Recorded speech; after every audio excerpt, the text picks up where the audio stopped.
नमस्कार। यति बेला उपस्थित सम्पूर्णलाई नमस्कार र यति बेला युट्युब च्यानल केसी गायनबाट तपाईँ समाचार सुन्दै हुनुहुन्छ। यति बेला हामीले भैरवमा निर्माण भइरहेको अन्तर्राष्ट्रिय विमानस्थल गौतम बुद्ध इन्टरनेसनल एयरपोर्टको बारेमा जानकारी गराउँदैछौँ र छोटो हामीले समाचार दिँदैछौँ। सिद्धार्थनगर निर्माणाधीन गौतम बुद्ध अन्तर्राष्ट्रिय विमानस्थल परीक्षण उडानको अन्तिम तयारीमा पुगेको छ। विमानस्थलको प्राविधिक तर्फको काम सकिएपछि अब परीक्षण उडानको तयारी गरिएको हो। गौतम बुद्ध अन्तर्राष्ट्रिय विमानस्थलका आयोजना प्रमुख प्रवेश अधिकारीका अनुसार विमानस्थलको बाह्य संरचनाको काम सकिसकेको छ भने भित्री उपकरण सुरक्षा जाँचको काम मात्रै बाँकी रहेको छ। उनले भने, हामी क्यालिब्रेसन फ्लाइटका लागि तयारीमा छौँ। क्यालिब्रेसन फ्लाइट भनेको विमानस्थलको ग्राउन्ड र जहाज बीचको सूचना आदान प्रदान सही छ छैन भनेर जाँच गर्ने हो। यसका लागि 5-7 सिट भएको विमान हुन्छ र यसले विमानस्थललाई केन्द्रित गरेर उडान गर्ने गर्दछ। उडानका क्रममा एन्टिना, सिग्नल रिसिभ र लाइटिङ, कम्युनिकेसन लगायत सबै सूचना ठिक छ छैन भनी परीक्षण हुने गर्दछ। क्यालिब्रेसन फ्लाइटमा सबै सिग्नल र सूचना सही देखाएपछि मात्रै अन्य जहाजले उडान र अवतरण सुरु गर्ने गर्दछन्। गौतम बुद्ध विमानस्थलमा क्यालिब्रेसन फ्लाइटका लागि एरोथाईसँग सम्झौता भएको, परीक्षण उडान कहिले गर्ने भन्ने विषय एरोथाईमा भर पर्ने र कोरोना महामारीको कारण परीक्षण उडान केही समय ढिला हुने भने देखिएको छ। गौतम बुद्ध अन्तर्राष्ट्रिय विमानस्थल निर्माणमा मूलतः 3 तहका काम सम्पन्न भएका छन्। पहिलो अन्तर्राष्ट्रिय बोलपत्र ICB-1 अन्तर्गत रु 6 अर्ब 82 करोडको काम भएको छ भने दोस्रो अन्तर्राष्ट्रिय बोलपत्र ICB-2 अन्तर्गत रु 50 करोडको काम र तेस्रो मुआब्जा वितरण रु 22 अर्ब 40 करोड भएको छ। त्यसका अतिरिक्त कार्गो निर्माणका लागि रु 90 करोडको काम भएको छ भने यसरी सबै आयोजनाको काम जोड्दा रु 30 अर्बभन्दा बढीको लगानीमा भैरवस्थित गौतम बुद्ध इन्टरनेसनल एयरपोर्ट निर्माण हुने भएको छ।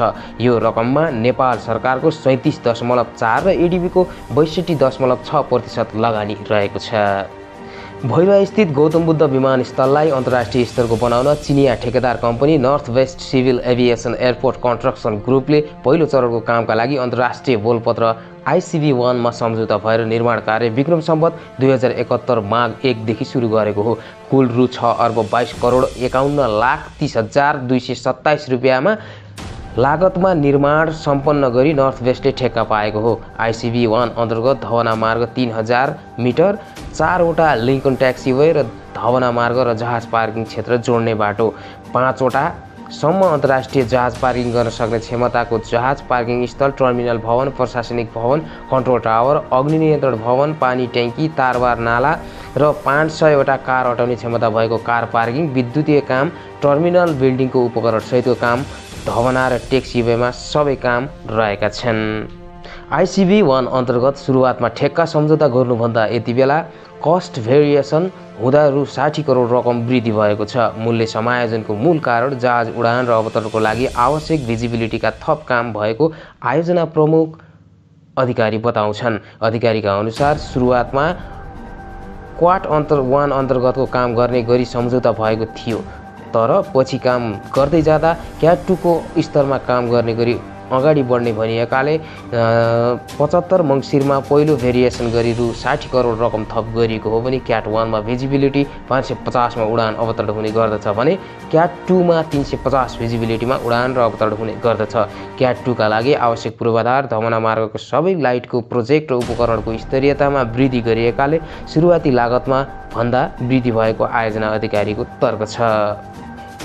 त्यस्तै यस गौतम बुद्ध अन्तर्राष्ट्रिय विमानस्थलको दोस्रो चरणको अन्तर्राष्ट्रिय बोलपत्र ICB-2 मार्फत सन् 2019 मार्चमा रु 50 करोड लागतमा एरोनटिकल रेडियो अफ थाइल्यान्ड एरोथाईले ठेक्का प्राप्त गरी 9 महिनाभित्र काम सम्पन्न गर्ने गरी काम अगाडि बढाएको हो। यो परियोजनामा 2 पटक म्याद थप भइसकेको छ भने 90% उपकरणको काम रहेको उक्त परियोजनामा जहाजको उडान र अवतरणका लागि आवश्यक उपकरण जडान, ILS, जहाजको स्थिति, लोकेसन र सञ्चार, DVOR, डिमाई सञ्चार उपकरण, VHF रेडियो र HF सिस्टम, ATC कन्ट्रोल र MHS VCCS ATC system, automatic weather observation system गरी मुख्य 10 किसिमका काम भएका छन्।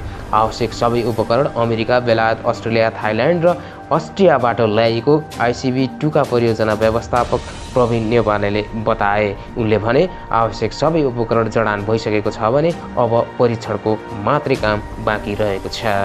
मुआब्जा र क्षेत्रफल गौतम बुद्ध विमानस्थलका लागि आवश्यक जग्गा अधिग्रहण गरेर मुआब्जा दिने काम पनि लगभग सकिसकेको छ। आयोजना प्रमुख अधिकारीका अनुसार अहिलेसम्म रु 22 अर्ब 40 करोड 94 लाख 79,437 मुआब्जा स्वरूप वितरण गरिसकिएको छ भने अधिग्रहण गरेको जग्गासहित गौतम बुद्ध विमानस्थलको स्वामित्वमा यति बेला 10,500 रोपनी जग्गा रहेको छ।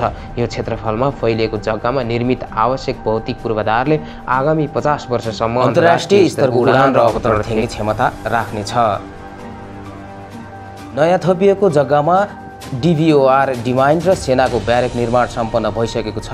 कार्गो भवनको निर्माण कार्य अन्तिम चरणमा छ भने रडार, जहाज मर्मत क्षेत्र र ह्याङ्गर, आयल निगमको डिपो, हेलिप्याड, क्याटरिङ, अर्को पार्किङ स्थल र अझै एउटा टर्मिनल बिल्डिङ बनाउनु पर्ने आवश्यक छ। उक्त कामका लागि बोलपत्र आह्वानका लागि प्रस्ताव गरिएको भैरवामा रहेको गौतम बुद्ध विमानस्थललाई धेरैले भैरवा विमानस्थल भनेर चिन्ने गर्दछन्।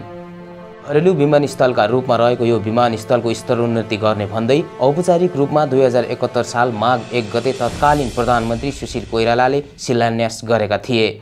अहिलेको गौतम बुद्ध विमानस्थल विक्रम सम्वत 2011 तिर पूर्व प्रधानमन्त्री डाक्टर KI सिंह र काशी प्रसाद श्रीवास्तवको पहलमा निर्माण भएको हो। सुरुवातका भैरवाको शान्तिनगरमा रहेको विमानस्थल 2020 र 2021 सालका हालको ठाउँमा स्थानान्तरण भएको स्थानीय जानकार बालकृष्ण भट्टराईले बताए।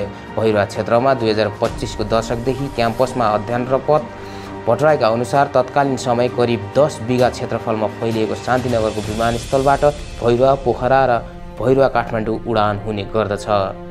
विमानस्थल परिसर कच्ची भए तापनि कपिल हवामा रहेको ब्रिटिस क्याम्पले बाहिरी बाटो भने पिच गरिदिएको थियो।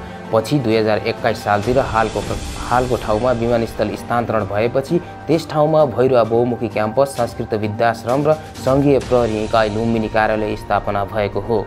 तत्कालीन समयमा शान्तिनगरमा विमानस्थल हुँदा भैरवाबाट पोखरा निर्माण सामग्री लिएर जाँदै गरेको टकोटा विमान दुर्घटना भएको थियो। त्यो नेपालको इतिहासमा पहिलो विमान दुर्घटना पनि हो।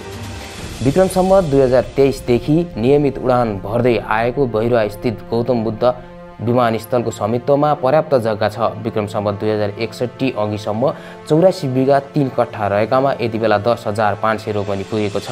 जग्गाको क्षेत्रफलको हिसाबले नेपालकै ठूलो क्षेत्रफलमा फैलिएको विमानस्थल हो।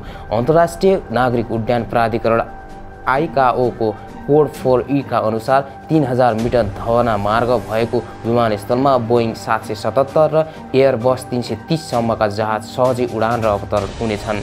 गौतम बुद्ध अन्तर्राष्ट्रिय विमानस्थल नेपाल भारत सीमा नजिक भएकोले गोरखपुर लखनऊसम्म भारतीयले पनि गौतम बुद्ध विमानस्थललाई सहज रूपमा प्रयोग गर्ने अपेक्षा पर्यटन व्यवसायी Nepal association of travel and tour एजेन्टका लुम्बिनीका अध्यक्ष सागर अधिकारीले बताए। कोभिडले तहस-नहस बनाइरहँदा पनि गौतम बुद्ध अन्तर्राष्ट्रिय विमानस्थल सञ्चालन पश्चात पर्यटक आवागमन होला भन्ने विश्वासका साथ यति बेला भैरवा लुम्बिनी क्षेत्रमा करोडौँ लगानीमा नयाँ तारे होटल पनि निर्माण भइरहेको होटल एसोसिएसन नेपालका केन्द्रीय सदस्य प्रकाश चन्द्र श्रेष्ठले बताउँछन्। धन्यवाद र हाम्रो केसी गायन च्यानललाई लाइक, सब्स्क्राइब र सेयर गर्न नभुल्नुहोला। धन्यवाद।